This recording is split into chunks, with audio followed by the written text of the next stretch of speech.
such a thrill for me to be here, and I'm so happy to see all of you. You know, one of the biggest reasons that I'm happy to be here is because I shouldn't be alive today. I should have died on February the 2nd, 2006. That was supposed to be my last day here in this physical life.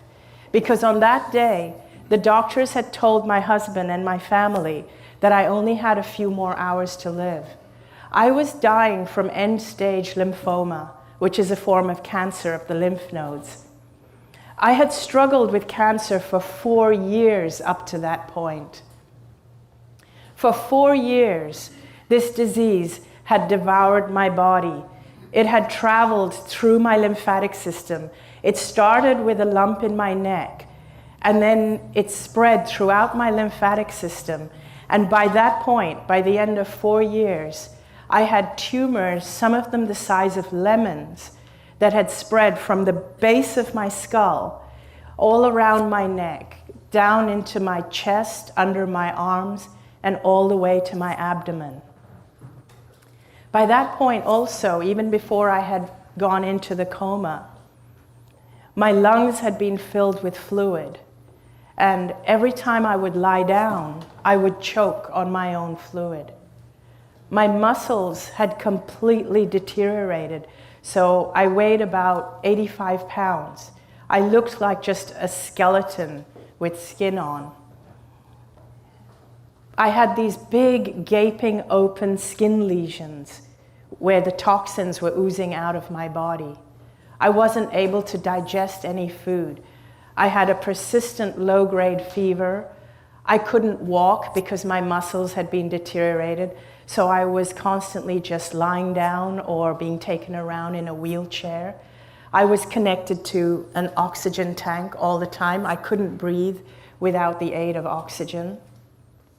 And on that morning, on February the 2nd, 2006, I went into a coma.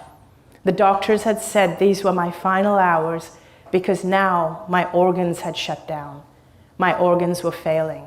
So my family were told that if there was anybody that had to see me before I died, this was the time. Unbeknownst to everyone around me though, even though it appeared that I was in a coma and my eyes were closed, I was aware of everything that was going on all around me. I was aware of my husband, who was distressed, but he was by my side holding my hand. I was aware of everything the doctors were doing. They were putting tubes in me. They were removing fluid from my lungs so that I could breathe easier. I was aware of every single thing that was happening. It felt as though I had 360-degree peripheral vision. I could see everything happening all around my body. But not just in the room where my body was, but even beyond. And it was as if I had expanded out of my body.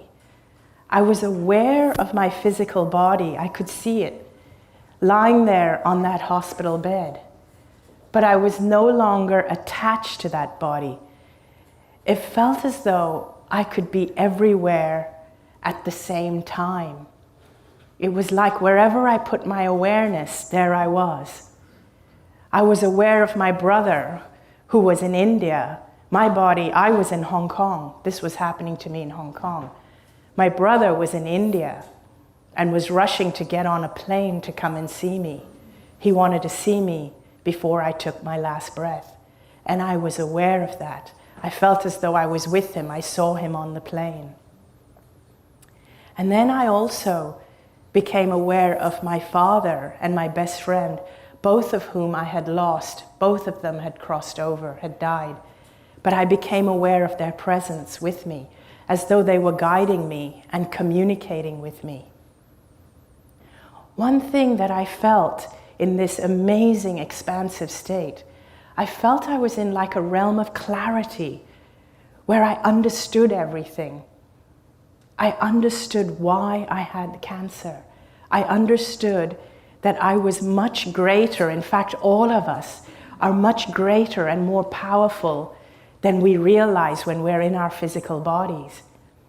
I also felt as if I was connected to everybody, like all the doctors that were treating me, the nurses, my husband, my mother, my brother, and everybody. I felt as though we all shared the same consciousness. I felt as though I could feel what they were feeling. I could feel the distress they were feeling. I could feel the resignation of the doctors. But at the same time, I didn't get emotionally sucked into the drama, but yet I understood what they were feeling. It's like we all share the same consciousness. It's like when we're not expressing in our physical bodies, you and I and all of us, we are all expressions of the same consciousness. That's what it felt like. I felt as though my father was trying to communicate with me that it wasn't my time, that I needed to go back into my body. At first, I didn't want to go back because I still felt as though I had a choice whether to come back or not. So at first, I absolutely did not want to go back into my body because I couldn't see a single good reason to go back into this sick and dying body. I was a burden on my family. I was suffering. There was no good reason, so I didn't want to go back. But in the next instant, it felt as if I completely understood that now that I knew what I knew, and because I understood what caused the cancer, I knew that if I chose to go back to my body would heal very, very quickly. And so in that moment, I made the decision to go back, and I heard as though my father and my best friend said to me, now that you know the truth of who you really are, go back and live your life fearlessly. And it was in those moments that I woke up from the coma. And my family was so relieved to see me. And the doctors, they couldn't explain it. The doctors were there and they were surprised, but they were being very, very cautious because there was no way of knowing. I was still so weak. There was no way for anyone to know whether I was going to stay out of the coma or heal or go back. But I knew I was going to be fine, and I was telling my whole family, I'm going to be fine. I know I'm going to be fine. It's not my time. Within 5 days, the tumors in my body had shrunk by 70%. After 5 weeks, I was released from the hospital to go home. I was completely cancer-free. Now, what has happened is that I've had to pick up my life from that point. And as you can imagine, my life feels completely different. It changed my view of the world. That experience changed my view of our physical bodies, of my physical body, of illness, and how I perceive the world. I found it very difficult to integrate back into life again after that experience. And the best way I can think of to explain what it feels like would be to use metaphors. And a metaphor that I like to use is one of a warehouse. I'd like you to imagine, if you will, that we are in a totally darkened warehouse that's pitch black. Just imagine that right now you're in a warehouse that's completely pitch black and you can't see anything because it's so dark. You can't see anything in front of you anywhere. But imagine that in your hand you hold a little flashlight, just a little flashlight, and you switch on that flashlight. And with that flashlight, you navigate your way through the dark. And you use just the beam of that little flashlight to navigate your way in the dark.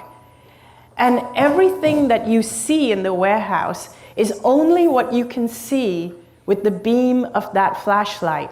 Now imagine if the beam is shining over there, all you see is what's over there. Everything else is in darkness. You shine the beam over there, and all you see is that spot there. Everything else is in darkness except for the light of the beam. Now imagine one day, big floodlights go on. So the whole warehouse is illuminated. And you realize this warehouse is huge. It's bigger than you've ever imagined it to be. And it's lined with shelves and shelves and shelves of all kinds of different things. Every kind of thing you can imagine and things you can't even imagine all exist on these shelves, side by side by side. Some of these things are beautiful, some not so beautiful, some large, some small, some things in colors you've never ever seen before, colors you've never imagined to exist, and some things that are strange and funny looking, all exist side by side. And you've seen some of them before with your flashlight, but many of them you've never seen before because your flashlight had never shone on it. Now imagine if the lights go back off again and you're back to one flashlight. Now, even though all you can see is what you see with the one flashlight, the beam of one flashlight, at least you now know there is so much more that exists simultaneously and alongside the things that you can see. You now know that just because you cannot see them, you cannot experience it, doesn't mean it doesn't exist.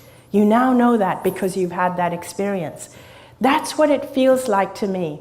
It feels like so much more exists than what we believe. So much more exists than what we have experienced. It's just beyond our flashlight. And just to help you understand that a little bit better, I'd like to try a little game, a little experiment with you. I want you to look around the room and find everything you can that is shades of red, everything from red to burgundy. Just look around and commit it to your memory. As many as possible, commit it to your memory, because I'm going to ask you to recall it. Okay, close your eyes, face the front. Now, how many things can you recall that are blue in color? Almost none. Think about it, almost. Now open your eyes and look around. See how many blue things there were that exist alongside the red, but you didn't even notice it. You didn't see it. Why? Because you weren't aware of it. The beam of that flashlight, what is that? That is your awareness. That beam is your awareness. When you flash your awareness on something, it becomes your reality. It becomes what you experience. There can be something else that's right under your nose, but if your flashlight is not shining on it, you won't even notice it. You won't even be aware of it. Think about this. Think about all the billions of dollars we are spending on cancer awareness. Think about all the cancer awareness campaigns. Imagine if we put that much money, energy, and effort into wellness awareness. What a different world we would have. Imagine if we put all our effort into peace instead of into fighting and wars. We would have a very different world if we changed our awareness. To bring it down onto a more personal level, I want to share with you the 5 biggest lessons I learned from this experience. Number 1, the most important thing that I learned, the most important thing we have here to focus our awareness on is love. That is number 1. And when I say love, it's very easy to say, or for us to say, we need to love other people. But one of the things I learned is that one of the reasons I got cancer is because I didn't love myself. That's hugely important. When we love ourselves, we value ourselves. When we value ourselves, we teach people how to treat us. When you love yourself, you find no need to control or bully other people, nor do you allow other people to control or bully you. So loving yourself is as important as loving everybody else. And the more you love yourself, the more love you have to give other people. Number 2, the next biggest lesson I learned was to live life fearlessly. Most of us are brought up on a diet of fear. We're taught to fear everything. I used to fear everything. I used to fear cancer. I used to fear eating the wrong foods. I used to fear displeasing people. I feared just about everything. I feared failing, and most of us are brought up fearing everything. And people think that fear keeps you safe. That's actually not true. Love keeps you safe. When you love yourself and when you love other people, you'll make sure that you keep yourself safe and that you keep other people out of danger's way. Love keeps you much safer than fear does. The third thing I learned that is so important is humor and laughter and joy. We're born knowing this stuff. We're born knowing that it's important to laugh because that's what kids do all the time. We're born knowing love and fearlessness, but it gets conditioned out of us as we grow up. Laughter is so important, and humor and finding your joy in life.